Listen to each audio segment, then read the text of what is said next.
أعوذ بالله من الشيطان الرجيم. بسم الله الرحمن الرحيم. وإن كذبوك فقل لي عملي ولكم عملكم أنتم بريئون مما أعمل وأنا بريء مما تعملون. ومنهم من يستمعون إليك أفأنت تسمع الصم ولو كانوا لا يعقلون. ومنهم من ينظر إليك أفأنت تهدي العمي ولو كانوا لا يبصرون. إن الله لا يظلم الناس شيئا ولكن الناس أنفسهم يظلمون. صدق الله العظيم.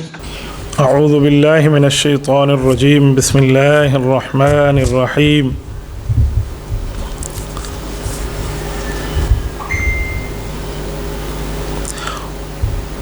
اور اے پیغمبر صلی اللہ علیہ وآلہ وسلم، اگر یہ تمہیں جھٹلائیں تو ان سے کہہ دو میرا عمل میرے لیے ہے اور تمہارا عمل تمہارے لیے. جو کام میں کرتا ہوں اس کی ذمہ داری تم پر نہیں، اور جو کام تم کرتے ہو اس کی ذمہ داری مجھ پر نہیں. اور ان میں کچھ ایسے بھی ہیں جو تمہاری باتوں کو بظاہر کان لگا کر سنتے ہیں مگر دل میں حق کی طلب نہیں رکھتے، اسی لیے در حقیقت بہرے ہیں. کیا تم بہروں کو سناؤ گے چاہے وہ سمجھتے بھی نہ ہوں؟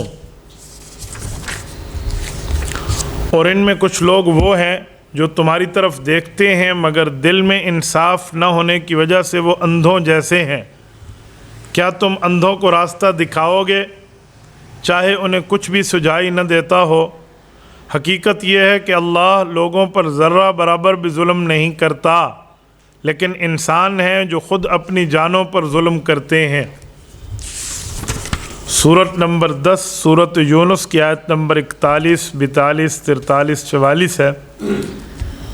ان آیات کا گزشتہ درس کے ساتھ ربط اور معاملہ یہ ہے، ہم نے پچھلے درسوں میں پڑھا ہے کہ اللہ تعالیٰ نے توحید کے بارے میں، اثبات قیامت کے بارے میں، قرآن کریم کے بارے میں، رسالت کے بارے میں اور توحید کے دلائل اور شرک کی نفی کے بارے میں جو باتیں ارشاد فرمائیں، یہاں پر اس سے ہٹ کے ایک اور معاملہ بیان کیا جا رہا ہے. وہ یہ ہے کہ نبی پاک صلی اللہ علیہ وآلہ وسلم ذاتی طور پہ انتہائی نرم، شفیق، کریم مزاج رکھتے تھے. کوئی منکر غیر مسلم ایمان نہ لاتا اور اسلام کو ٹھٹھا مذاق بناتا تو نبی پاک صلی اللہ علیہ وسلم کے دل میں پریشانی پیدا ہوتی کہ یار یہ آدمی جہنم جانے والا بن رہا ہے، کوئی ایسی ترتیب بن جائے کہ جہنم سے بچ کے اللہ کے راستے میں جنت کی طرف آ جائے. حضور پاک صلی اللہ علیہ وسلم کے دل میں یہ داعیہ پیدا ہوتا. اور کفار ماننے والے نہیں تھے، یہ ٹھٹھا اور مذاق کرنے والے تھے. تو رب کریم نے یہ آیت نازل فرمائی، یہ جو میں اب اس کا ترجمہ پڑھنے لگا ہوں، فَإِن كَذَّبُوكَ وَلِي. اس آیت کو اللہ تعالیٰ نے نبی پاک علیہ السلام کی تسلی کے بارے میں بھی اتارا اور کفار کو جواب کے بارے میں بھی. کہ نبی پاک صلی اللہ علیہ وسلم یہ لوگ جو آپ کی مخالفت کر رہے ہیں، آپ انہیں کہہ دیں میرے لیے میرا عمل ہے، تمہارے لیے تمہارا عمل ہے. تم غلط کرو گے تم سے پوچھو گی، نعوذ باللہ میں کوئی غلط کام کروں تو وہ مجھ سے پوچھو گی. اگرچہ پیغمبر سے کوئی غلط کام ممکن نہیں ہے، سمجھانے کے لیے بات کی جا رہی ہے کہ اگر میں قرآن پہنچانے میں، شریعت پہنچانے میں نعوذ باللہ کوئی غفلت سے کام لوں گا تو اللہ تعالیٰ مجھ سے میری بات کا پوچھے گا اور تم سے تمہاری بات کا. ہم ایک دوسرے کے ذمہ دار نہیں ہیں، ہر بندہ اپنی بات کا، اپنے معاملے کا، اپنے کام کا، اپنے عمل کا خود ذمہ دار ہے. یہ آیت کریمہ اتری تو ہے لیکن یہ آیت السیف سے پہلے ہے. آیت السیف کہتے ہیں جہادی آیات کو. جہادی آیات میں تو کفار کو 3 باتوں میں سے ایک کا اختیار دیا گیا تھا کہ یا ایمان لائیں اور یا جزیہ ہے اور یا اس کے بعد جہاد فی سبیل اللہ ہے. عرب میں تو جزیہ نہیں ہے، عرب میں تو 2 ہی باتیں ہیں، یا جہاد ہے یا دعوت اسلام ہے. تو یہ اس سے پہلے کا معاملہ ہے، مکی زندگی کی بات ہے کہ کفار کو اتنی چھوٹ دے دی جائے کہ آپ جانیں آپ کا کام جانیں، ہم جانیں ہمارا کام جانیں. یہ شروع والی آیات کی بات ہے. اس پہ نبی پاک صلی اللہ علیہ وسلم کی تسلی بھی تھی اور کفار کے معاملے کی وضاحت بھی تھی. اگلی آیت میں وَمِنْهُمْ مَنْ يَسْتَمِعُونَ إِلَيْكَ، اس آیت کریمہ میں اللہ تعالیٰ نے ایک مثال بھی دی ہے اور مسئلہ بھی ارشاد فرمایا ہے۔ مسئلہ یہ تھا کہ اے نبی پاک صلی اللہ علیہ وسلم، جب آپ گفتگو فرماتے ہیں، احادیث بیان کرتے ہیں، آیات سناتے ہیں، مسائل بتاتے ہیں، تو کفار میں بعض لوگ ایسے ہیں جو کان لگا کر آپ کی بات سنتے ہیں۔ وہ کان لگا کر اس لیے نہیں سن رہے ہوتے کہ ہمیں کوئی فائدہ ہو رہا ہے یا ہم کوئی بات مانیں گے یا ہم تسلیم کریں گے، بلکہ وہ خواہ سے کان لگا کر یا تو چھیڑنے کے لیے یا کوئی ٹھٹھا مذاق کرنے کے لیے سن رہے ہیں۔ گویا یہ جو سن رہے ہیں، فرمایا یہ بہرے ہیں، اور بہرا بھی وہ جو احمق اور پاگل ہو۔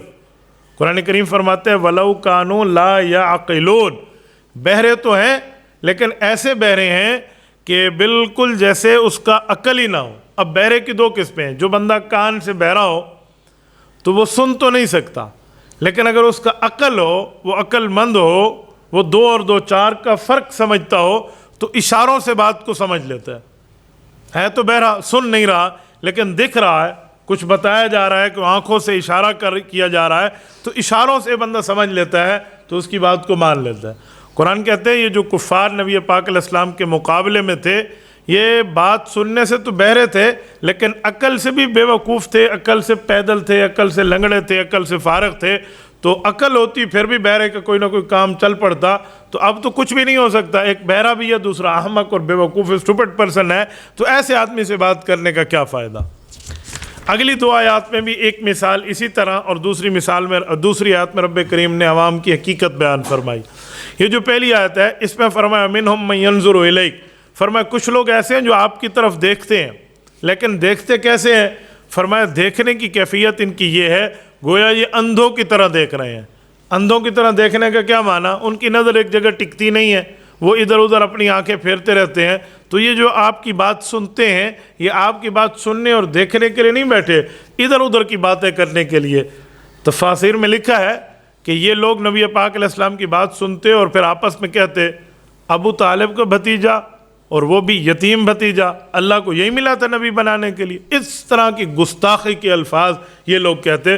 تو قرآن کریم نے ان کو اندھوں سے تعبیر فرمایا یہ اندھے بھی ہیں اور لا یبصرون، ان کو کوئی دکھتا نہیں ہے، یعنی ان کے پاس کوئی بصیرت نہیں ہے۔ اب دیکھنے کی 2 چیزیں ہوتی ہیں، یا تو بندہ چہرے کی آنکھ سے دیکھ رہا ہوتا ہے اور یا بندہ دل کی آنکھ سے دیکھتا ہے۔ چہرے کی آنکھ سے دیکھنے کا معنی جو ظاہری نظر ہے، دل کی آنکھ سے دیکھنے کا معنی کوئی سمجھ بوجھ ہے، کوئی سنجیدگی ہے بندے میں، بندہ بات کی گفتگو کی تہہ تک پہنچ سکتا ہے، اسے کہتے ہیں دل کی آنکھ سے دیکھنا۔ تو فرمایا یہ وہ لوگ ہیں جن کے پاس دل کی سوچ بھی نہیں ہے کام کرنے کے لیے، ان کی آنکھیں تو ویسے ہی اندھی ہو گئیں۔ اب اندھے سے مراد کوئی وہ اندھے ایسے نہیں تھے کہ بالکل وہ اندھے ہیں اور بالکل بلائنڈ ہیں اور ان کو کچھ بھی نظر نہیں آ رہا، یا بہرے ہیں، کان سے ختم ہے۔ مراد یہ ہے کہ اپنے معاملے میں بالکل بہرے نہیں ہیں، اپنے معاملے میں بالکل اندھے نہیں ہیں، شریعت کے مسئلے میں انہوں نے خود کو اندھا بنایا ہوا ہے، شریعت کے مسئلے میں خود کو بہرا بنایا ہوا ہے۔ اور آخری آیت میں فرمایا ان اللہ لا یظلم الناس شیئا ولکن الناس انفسہم یظلمون، فرمایا یہ لوگ وہ ہیں جو اللہ کے اوپر بات کرتے ہیں کہ اللہ ہمارے اوپر ظلم کر رہا ہے۔ فرمایا اللہ ان پہ کوئی ظلم نہیں کر رہا، یہ اپنی جانوں پہ خود ظلم کر رہے ہیں۔ کیا معنی؟ ان کو آنکھ ملی ہے، کان ملے ہیں، ان کو زبان ملی ہے، ان کو دل ملا ہے، ان کو قوت ملی ہے، تو یہ اپنی اس قوت کو اللہ کی تلاش میں، نبوت کی اتباع میں، شریعت کو ماننے میں، حق ماننے میں، ہدایت پہ عمل کرنے میں استعمال کریں نا۔ تو وہ ادھر تو استعمال نہیں کر رہے، ادھر تو ان کے معاملے خراب ہیں، یہ برائی کے معاملے میں استعمال کر رہے ہیں۔ تو فرمایا یہ اپنی جانوں پہ خود ظلم کر رہے ہیں، اللہ ان پہ کوئی ظلم نہیں کر رہا۔ تو کل قیامت میں اگر کوئی سزا ہوئی یا کوئی ان کے ساتھ معاملہ ہوا یا ان کی آخرت کے معاملے میں کوئی خرابت آ گئی تو اس کی وجہ اللہ کی ذات نہیں ہے، اللہ نے تو ان کو سارے نعمتیں دے دی ہیں، اللہ تعالیٰ نے تو ان کو سب کچھ دے دیا ہے، اس کے باوجود بھی یہ کرنے پہ تیار نہیں ہے۔ اب انسان کے پاس ضروری نہیں ہے کہ انسان کے پاس پیسہ ہو بندہ اللہ کے راستے میں لگائے، جوانی بھی لگائی جا سکتی ہے، اللہ نے ذہن دیا ہے، ذہنی صلاحیتوں کو بروئے کار لایا جا سکتا ہے، اللہ نے جسمانی طاقت دی ہے، جسمانی طاقت کو شریعت کے بارے میں استعمال کیا جا سکتا ہے، اللہ تعالیٰ نے وقت دیا ہے۔ یہ جو فارغ ہونے کا وقت ہے نا، یہ بھی ایک نعمت ہے مصروفیت سے پہلے، تو اس میں بندہ کوئی خاص کام کر لے، کوئی دین کا کام کر لے، کوئی اپنی آخرت کے معاملے کا معاملہ دیکھ لے، تو اس کو بروئے کار لائے گا تو کل قیامت میں فائدہ ہے، اگر اس کو بروئے کار نہیں لائے گا تو اس کا سراسر نقصان ہے، کچھ معاملہ بھی نہیں ہے۔ تو بہتر ہے کہ بندہ اپنے معاملات کو ایسے استعمال کرے کہ کل اللہ تعالیٰ کی دی ہوئی صلاحیت کو اللہ کے سامنے پروف کر پائے۔ حدیث پاک میں ہے، صحیح مسلم میں حدیث ہے، نبی پاک علیہ السلام نے فرمایا، رب کریم فرمائیں گے ایک شخص سے قیامت میں کہ اے بندے مجھے بھوک لگی تھی، تو نے مجھے کھانا نہیں کھلایا۔ تو وہ کہے گا یا اللہ آپ تو رب العالمین ہیں، آپ کو کھانے کی کیا ضرورت؟ رب فرمائیں گے میرا فلاں بندہ بھوکا تھا اور تیرے پاس استطاعت تھی تو اسے کھانا کھلا سکتا تھا، تو نے نہیں کھلایا، اور اگر تو کھلاتا تو مجھے بھی وہاں پاتا۔ ایسے ایک شخص سے کہیں گے اللہ تعالیٰ کہ مریض تو فلم تعودنی، میں تو بیمار تھا، آپ میری عیادت کو کیوں نہیں آئے؟ وہ کہیں گے اللہ کیف اعودک وانت رب العالمین، میں آپ کی عیادت کیسے کرتا، آپ کی تیمارداری کیسے کرتا، آپ تو کائنات کے رب ہیں۔ رب فرمائے گا ان عبدی فلانا مرضا، میرا فلاں آدمی بیمار تھا، اگر تو اس کے پاس چلا جاتا لوجدتہ عندی، پھر مجھے بھی وہاں پاتا۔ یعنی اس کی صلاحیتوں کے مطابق اس کو بات بتائی جا رہی ہے اور فرمایا جا رہا ہے۔ تفسیر ابن کثیر میں اسی آیت کے تحت امام ابن کثیر رحمۃ اللہ علیہ کا حدیث پاک صحیح مسلم میں بھی ہے اور یہ حدیث پاک صحیح بخاری میں بھی ہے، حضرت ابو موسیٰ عاشری رضی اللہ تعالیٰ عنہ کے واسطے سے ہے کہ نبی پاک کا فرمان ہے، وہ اسی کے متعلق مزید وضاحت ہے، میں وہی پڑھ دیتا ہوں۔ وہ فرماتے ہیں رسول اللہ صلی اللہ علیہ وسلم نے فرمایا ہدایت اور دینی تعلیم دے کر اللہ نے مجھے بھیجا ہے، اس کی مثال ایسے ہے جیسے کسی زمین پر خوب بارش ہو تو زمین کا جو ٹکڑا اچھا ہو جاتا ہے وہ پانی لے لیتا ہے، اس میں سبزہ گھاس چارہ بکثرت پیدا ہو جاتے ہیں، اور زمین کا کچھ حصہ پتھریلا اور سخت ہوتا ہے، وہ پانی کو اپنے اندر روک لیتا ہے، اس پانی سے زمین کے ٹکڑے میں کوئی رودگی تو نہیں ہوتی مگر اللہ اس کے ذریعے لوگوں کو فائدہ دیتا ہے، لوگ اس سے پیتے پلاتے ہیں، کھیتیوں کو سینچتے ہیں۔ لیکن زمین کا ایک ٹکڑا وہ ہے جو چٹیل میدان ہوتا ہے، پانی اس پہ برستا ہے پر برس کے بہہ جاتا ہے، نہ پانی کو اپنے اندر روکتا ہے، نہ سبزہ پیدا کرتا ہے، نہ لوگوں کو کوئی پلانے کے لیے کام آتا ہے۔ یہی حالت دین کی ہے۔